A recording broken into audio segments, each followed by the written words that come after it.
Sí, ¿qué están haciendo ahora Ucrania y Europa? Hoy vamos a hablar sobre armas, sobre armamento, pero sobre todo sobre el cambio de mentalidad en la mentalidad de los generales y los políticos y en realidad en la estrategia de nuestro ejército y de nuestros ejércitos.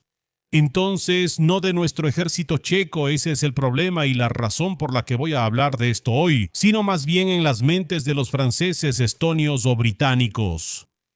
Todo comienza con que Zelensky básicamente nos presenta las armas de Ucrania, su aura de granja, por decirlo así, y nos muestra aquí todo lo que se ha desarrollado durante la guerra y lo que ayuda a Ucrania a luchar y ganar la guerra, en cuanto a que Rusia no está logrando sus objetivos. Y aquí tenemos que especificar una cosa: si aceptas que Estados Unidos está perdiendo la guerra con Irán, entonces también tienes que aceptar que Rusia está perdiendo la guerra con Ucrania.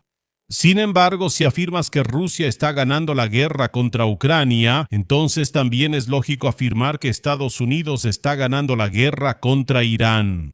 Yo diría que no puedes ser consistente y decir, por ejemplo, solo que Estados Unidos está ganando contra Irán y Rusia está perdiendo contra Ucrania, o que Rusia está ganando contra Ucrania y Estados Unidos está perdiendo contra Irán. Las situaciones, la posición de la superpotencia o de la fuerza más fuerte contra la fuerza más débil me parecen bastante similares. En otras palabras, por diferentes razones, pero la posición me parece bastante similar. Sin embargo, en cuanto a por qué Ucrania, según Zelensky y muchos otros, está ganando, principalmente porque ha preservado su existencia, lo cual en sí mismo es una victoria, pues claro, los drones, luego aquí muestra el misil Flamengo, que ha volado un par de veces y ha alcanzado algo. Luego aquí muestra los Neptunos, muestra aquí otros misiles, muestra aquí otros drones, incluso drones terrestres están en escena, munición merodeadora, que es la munición de espera con IA, y sobre todo él, como habla y dice que los fabricantes de armas son los mejores y que realmente son muy buenos y así sucesivamente. Sin embargo, ¿por qué es importante este video? Este video es importante porque nos presenta el resto de las armas que son fundamentales en este tipo de guerra.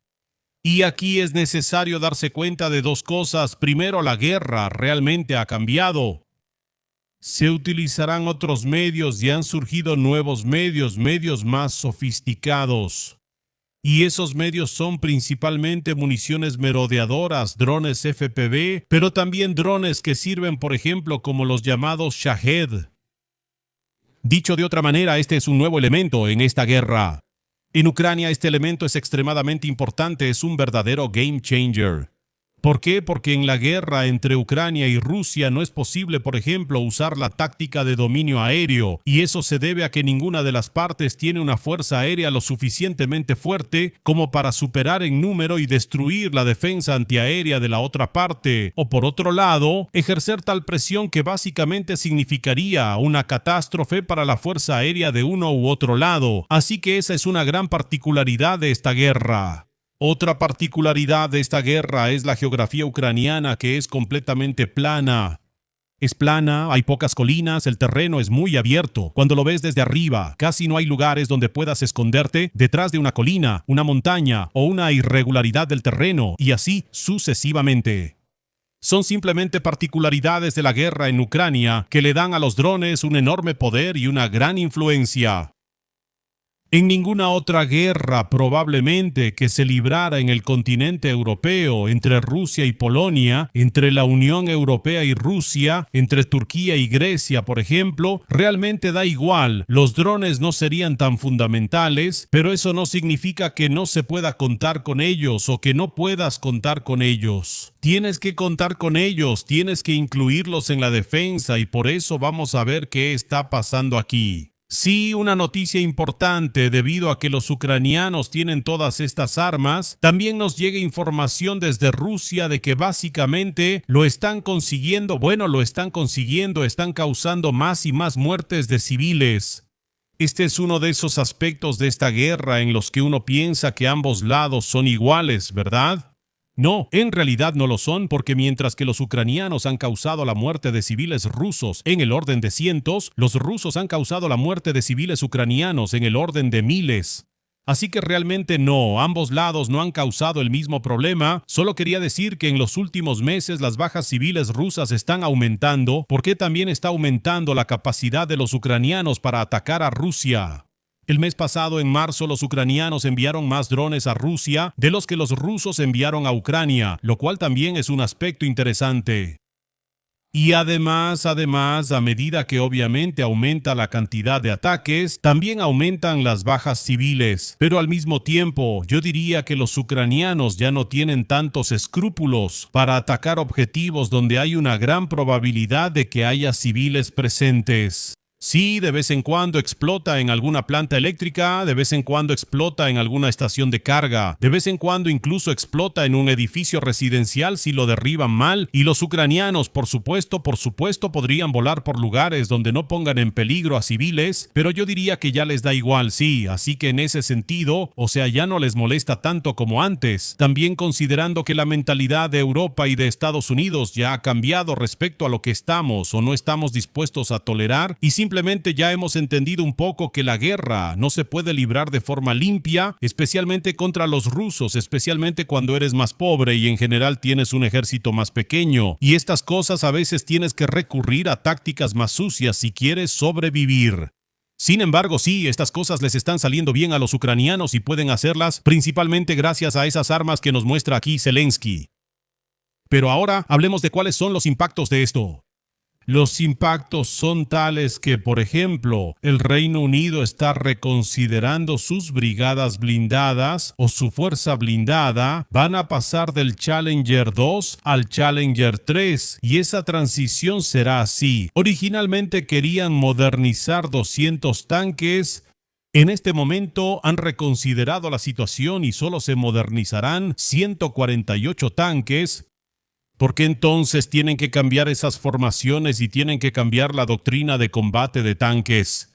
Es por esa razón que simplemente tendrán menos tanques. Por lo tanto, tienen que reagrupar esos regimientos, tienen que ajustarlos, tienen que decir, oye, no se verán así, se verán de esta manera. Pero el hecho de que el ejército británico tenga menos tanques no significa necesariamente que será más débil, porque están pasando precisamente a un nuevo modelo de agrupaciones de tanques, y ese modelo es que esas agrupaciones de tanques incluirán más drones. Sí, que no será simplemente un grupo de tanques y un grupo de blindados, sino que dentro de esas agrupaciones de tanques habrá drones que formarán parte de ese grupo. Habrá drones de ataque y drones de observación y los propios tanques serán altamente sofisticados en cuanto a electrónica, sensores, percepción del campo de batalla y conocimiento de la situación en el campo de batalla. Serán como computadoras blindadas, como centros de información blindados. Y con base en eso, aunque habrá menos tanques, la fuerza de combate debería aumentar considerando las condiciones que ofrece o exige el campo de batalla moderno. Así que menos blindaje ciego y torpe, que es indefenso cuando entran los drones, pero más información, más visión del campo de batalla, más ojos. Eso es a lo que están recurriendo los británicos. Otra cosa que los británicos están desempolvando en este momento o a lo que están recurriendo es el llamado libro de guerra. Esto es algo que nos sería extremadamente útil y que deberíamos implementar o hacer en la República Checa. ¿Qué es el libro de guerra? El libro de guerra es algo que los británicos básicamente tenían empolvado, cancelado, no lo usaban mucho, no estaba activo. Y era algo que cancelaron porque no suponían que pudiera haber alguna guerra en Europa. Pero ahora lo están restableciendo porque suponen que podría haber alguna guerra en Europa, que Gran Bretaña podría ser atacada teóricamente, podría entrar en estado de guerra. Y el manual de guerra es básicamente un manual sobre cómo proceder en el momento en que se declare el estado de guerra. Pero no es un manual solo para el ejército, es un manual para los médicos, para los policías, para los funcionarios. Es la manera en que el Estado se comunica en ese momento con las empresas, es la conexión de la industria armamentista con el Estado y también de otras industrias con el Estado. En resumen, es un proceso integral, una forma completa de poner en marcha la defensa de las islas. Esto es algo que realmente necesitaríamos también en la República Checa porque no tenemos nada parecido.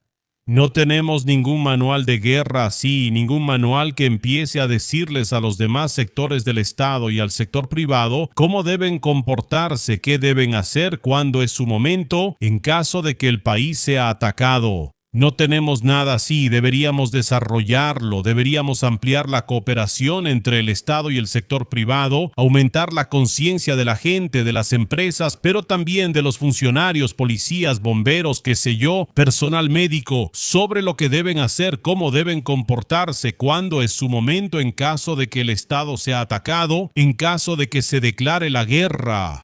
Estoy convencido de que si en este momento la República Checa fuera atacada, todos aquí andarían corriendo como gallinas sin cabeza y no tendrían ni idea de lo que deben hacer. Los policías, en vez de seguir haciendo su trabajo policial, apuesto a que algunos se pondrían un poco nerviosos y se preguntarían: carajo, ¿debo enlistarme ahora? ¿O debo quedarme aquí y ser policía municipal? ¿O debo irme a la línea de frente como policía? ¿O cuál es mi trabajo? Los bomberos estarían como: ok, probablemente nos van a bombardear.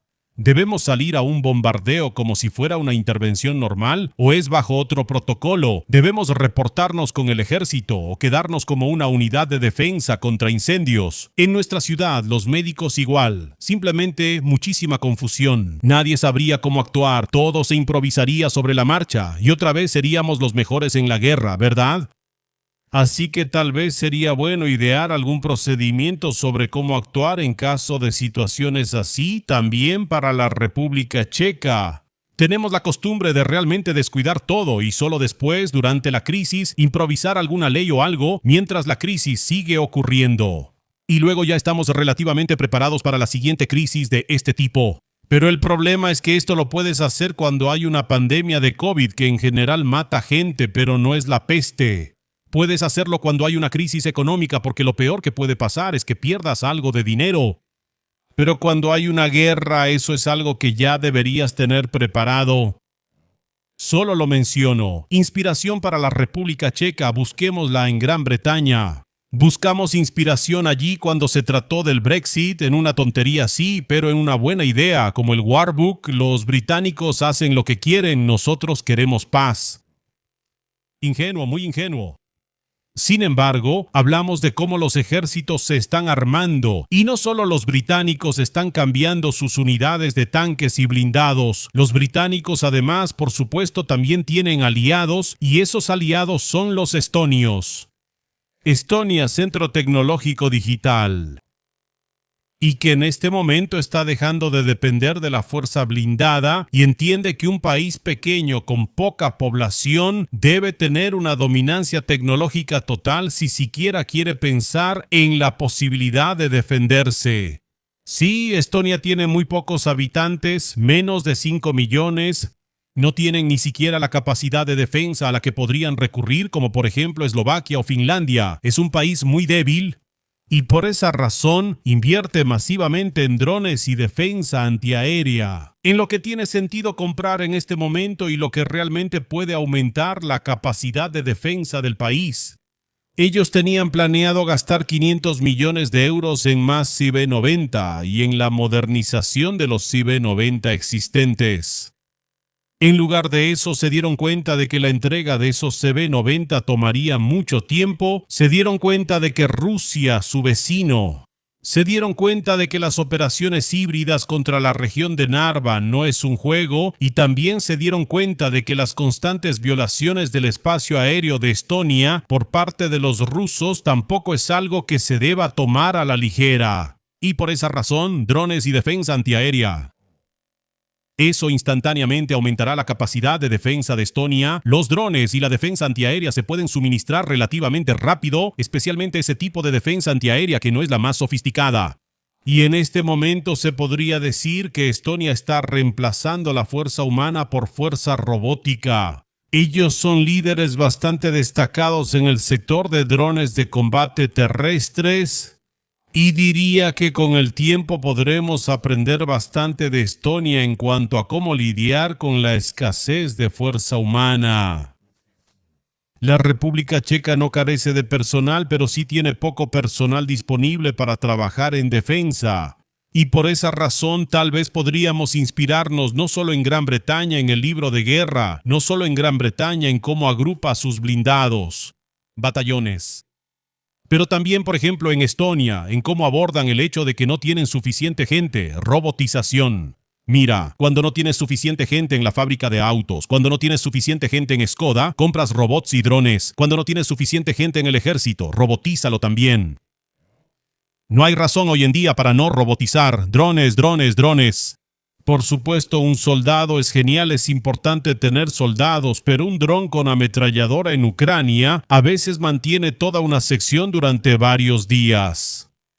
Así que eso es algo que hay que tener en cuenta. Por supuesto, ese dron con ametralladora es controlado por algún soldado. Otra vez, en el fondo, no es un sistema automatizado, pero un soldado puede controlar, por ejemplo, 10 de esos drones con ametralladora y él solo, un soldado, así tiene 10 drones y cubre todo un sector del frente. Así que efectivamente, gracias a que está sentado en una computadora en algún lugar y con un control de videojuegos, presiona quién dispara y cuándo, tiene así 10 monitores y tiene una visión general del campo de batalla. Incluso le aparece alguna alerta de que algo se está moviendo porque el sensor del dron lo detecta. Entonces simplemente manda fuego ahí y un solo soldado, gracias a 10 drones, puede hacer el trabajo que de otra manera tendría que hacer toda una escuadra o 100 soldados o algo así. Esa robotización es algo que puede ayudar significativamente no solo a Estonia, sino también a Chequia a aumentar su capacidad de defensa. Pero cuesta dinero, ¿verdad? Cuesta dinero que tenemos que gastar en sobornar a los votantes, así que no se puede hacer nada, no se puede hacer nada. Otro punto en cuanto al armamento, Letonia, ahora claro, un poco de mentalidad a la antigua, pues la fortaleza letona más 200 blindados Patria. Los blindados Patria son excelentes blindados y Letonia lo sabe. Letonia va a comprar 200 y al mismo tiempo la producción se traslada a Letonia. Así que en el momento en que los letones sean atacados o necesiten fabricar rápidamente más blindados o reparar los blindados, los tienen en casa y no tienen que depender de suministros externos.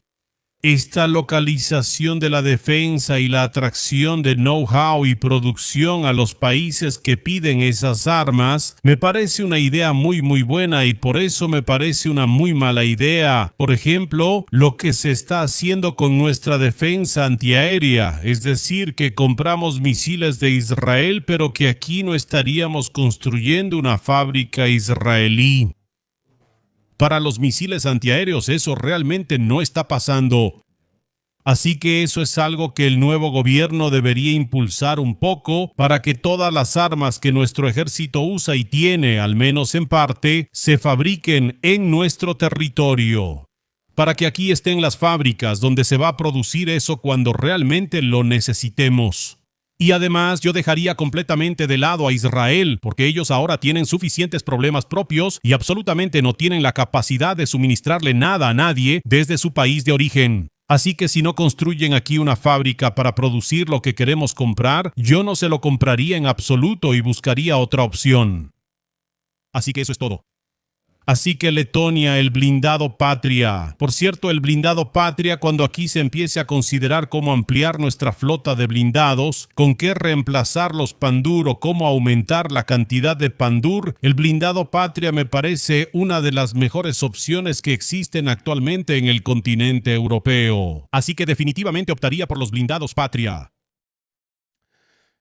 Y luego, por supuesto, tenemos otra cosa que se refiere a otro de nuestros aliados y es Francia, que está pasando a una economía de guerra. Efectivamente, eso significa que va a invertir una gran cantidad de dinero en la producción. ¿Y la producción de qué? La producción de drones. De nuevo, Francia también está pasando a la guerra de drones, a una forma de pensar el campo de batalla basada en drones. Y además tenemos aquí una curiosidad interesante de Francia, que es la diversificación del proceso de toma de decisiones, la aceleración y el equipamiento de las unidades, porque el ejército va a implementar algo así como una tienda en línea para el armamento, es decir, será una aplicación, para decirlo de manera sencilla, donde los comandantes de diferentes regimientos, etcétera, podrán elegir lo que necesitan comprar. Así que el ejército tendrá un control perfecto sobre lo que cada unidad necesita y luego solo se hará el pedido. Será muy dinámico, será muy rápido y es un sistema que básicamente fue adoptado de Ucrania, este sistema de compras militares en línea. Así que eso significa que está probado. Tiene sentido hacerlo así en el campo de batalla. Gracias a eso las unidades pueden recibir muy rápido lo que necesitan. Y en el cuartel general y en el estado, simplemente en el centro de poder y toma de decisiones, saben exactamente qué les falta a los soldados, qué quieren los soldados y qué pueden usar para proteger sus vidas o para que su efectividad en combate aumente al máximo. Por supuesto, aquí podrías argumentar, ¿pero qué pasa si luego los soldados empiezan a pedir cosas y las revenden? Sí, definitivamente es una posibilidad, definitivamente es un riesgo, pero por otro lado, en el momento en que los soldados están en una situación de combate, me atrevo a decir que más bien van a estar pensando en cómo equiparse lo mejor posible para tener efectividad en combate, para poder defenderse del enemigo o para que alguna operación ofensiva sea lo más sencilla posible y que mueran los menos posibles, en vez de estar pensando en pedir cosas que realmente no necesitan solo para poder revenderlas en algún lado, ¿verdad? Yo diría que cuando tu vida está en peligro piensas más en cómo dejar de estar en peligro que en cómo ahorrar para un coche nuevo. Ese es mi argumento. Así que así es, damas y caballeros, este es el rumbo actual del desarrollo militar y armamentístico en toda Europa. Ninguna de estas cosas que acabo de mencionar hoy las hace sistemáticamente la República Checa, lo que nos debilita brutalmente, y les pido que empiecen a presionar a sus diputados, escríbanles una carta, a sus senadores, a su gobierno, en redes sociales y en correspondencia privada, para que se inspiren en Gran Bretaña, Estonia, Francia, Letonia y otros países militarmente exitosos y dejen de descuidar nuestra capacidad de defensa. Hay muchas cosas ahí que en general no cuestan tanto dinero y pueden aumentar la capacidad de defensa, o al menos la sensación de capacidad de defensa, por muchos puntos porcentuales. Se trata de implementar un libro de guerra, establecer una tienda en línea para compras y de involucrar más sistemas de drones en las columnas blindadas. Eso es lo que necesitamos y eso es lo que no tiene que costar miles de millones y eso es lo que podría llevar al ejército checo al siglo XXI. Y tal vez casi empezaría a considerar que dejen de enseñar a nuestros soldados en el entrenamiento básico el ataque con bayonetas. Así que esa es otra cosa en la que tal vez empezaría a pensar, que el ataque con bayonetas a través de un campo minado a plena luz del día ya es una táctica un poco obsoleta, así que tal vez ya dejaría de hacerlo. Así que eso es todo. Damas y caballeros, por favor escríbanme qué piensan al respecto. Nos vemos la próxima vez en otro video y cuídense mucho mientras tanto. Y sobre todo me interesan las opiniones de los soldados y, si es posible, también de los oficiales, si es que algunos de ustedes están aquí, para que me digan qué piensan sobre esta tienda militar en línea o sobre el estado de nuestro ejército y cuánto creen que debería inspirarse, por ejemplo, en Gran Bretaña, en Ucrania, en Francia o en los países bálticos. Así que eso es todo, sí, eso es todo. Cuídense mucho, apoyen el contenido, den like, compartan y hasta la próxima.